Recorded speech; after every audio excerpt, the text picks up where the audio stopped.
家好ជំរាបសួរយើងជួបគ្នាម្ដងទៀតហើយថ្ងៃនេះយើងនឹងរៀនមេរៀនទី4មុនយើងចូលរៀនមេរៀនទី4សូមរៀនសារឡើងវិញនៅមេរៀនទី3សិនក្នុងមេរៀនទី3យើងបានរៀនថា对不起 sorry សូមទោសសូមអភ័យទោសសូមទោសពេលយើងនិយាយ对不起ដល់អ្នកដទៃឬក៏គេនិយាយ对不起ដល់យើងបើសិនយើងអត់មានបញ្ហាអីអត់មានបញ្ហាមែនទេបើសិនមានបញ្ហាយើងត្រូវតវ៉ាបើសិនមានបញ្ហាមែនទេយើងត្រូវនិយាយថា没关系ឬក៏没事儿មានន័យថាអត់អីទេអត់មានបញ្ហាទេបាទខាងលើនេះគឺជាខ្លឹមសារនៅក្នុងមេរៀនទី3ហើយក្នុងមេរៀនទី4ថ្ងៃនេះខ្ញុំនឹងនាំអ្នកទាំងអស់គ្នាចូលរួមពិធីខួបកំណើតរបស់ពូម៉ាក់ខ្ញុំហើយពេលខ្ញុំចូលរួមពិធី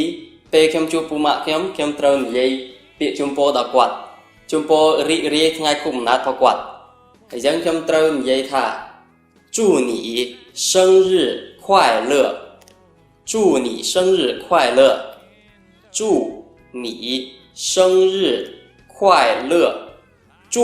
មានន័យថាជូនពរ你អ្នកឯង生日ថ្ងៃខួបកំណើត birthday 快乐រីករាយសប្បាយរីករាយបន្ទាប់ពីនិយាយពាក្យជូនពរត្រូវតែលើកកៅថាកាន់បីកាន់បីកាពិតមានន័យថាលើកដាច់ផឹកអស់ប៉ុន្តែយើងមិនមានន័យថាបង្ខំឲ្យផឹកដល់ស្បឹកទេកាន់បីមានន័យមួយទៀតថាគឺសុំជួយកៅ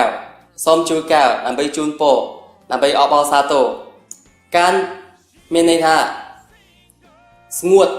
ធ្វើឲ្យស្ងួតសំងួតបីគឺកៅអញ្ចឹងកាន់បីជាប់គ្នាមានន័យថាធ្វើឲ្យកៅស្ងួតអញ្ចឹងគឺថាយើងត្រូវតែផឹកអស់ផឹកដាច់ហ្មងប៉ុន្តែ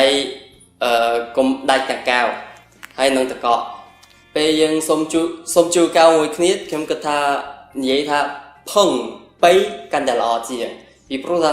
ផឹងមានន័យថាប៉ះគ្នាឬក៏យើងពេលជួកៅគឺប៉ះកៅមួយគ្នាហើយមានន័យមួយទៀតថាគឺថាពេលយើងពិសាយើងពេលផឹកទឹកផឹកតែឬក៏ផឹកស្រាក៏ដោយពេលយើងផឹកទៅសុទ្ធតែការងារផងមាត់អញ្ចឹងហេតុអ្វីទៅជួកៅគឺបញ្ចេញសម្លេងកុំឲ្យត្រជាអបសោកពេកកុំឲ្យធ្វើបាបដល់ត្រជាអត់ទេអានឹងនិយាយលេងហ៎ពេលយើងចូលរួមពិធីជប់លៀងរបស់ថ្ងៃខួបកំណើតរបស់ពូម៉ាក់អញ្ចឹងពិតជានឹងស្គាល់មិត្តភក្តិថ្មីហើយយើងស្គាល់គ្នាភាគច្រើនត្រូវតែសួរសុខទុក្ខឈ្មោះនីហៅម៉ាសុខសប្បាយទេហើយបន្ទាប់មកយើងត្រូវតែទុកលេខទូរស័ព្ទគ្នាទៅវិញទៅមកអញ្ចឹងយើងត្រូវតែសុំសួរលេខទូរស័ព្ទរបស់លោកប្រហែល请问你的电话号码是多少请问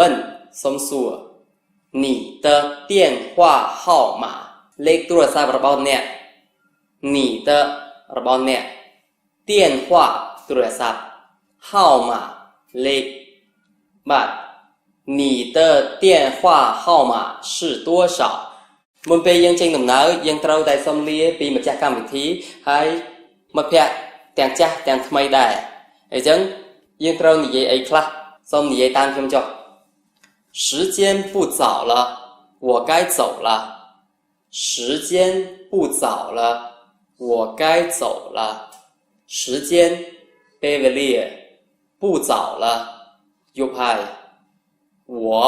ខ្ញុំ该ត្រូវ走了ទៅហើយ我该走了អញ្ចឹងគឺថាខ្ញុំមានន័យថាយប់ហើយខ្ញុំត្រឡប់ទៅវិញហើយកុំភ្លេចពាក្យសំខាន់ជាងគេគឺថាសូមជម្រាបលា再见ជួប再ម្ដងទៀតជួបម្ដងទៀតពេលក្រោយក៏មានន័យថាសូមជម្រាបលាដែរអូខេ时间不早了我该走了បាទយប់ហើយមេរៀនថ្ងៃនេះចប់តែប៉ុណ្ណេះសូមជម្រាបលា再见拜拜 Look at her before they think I don't see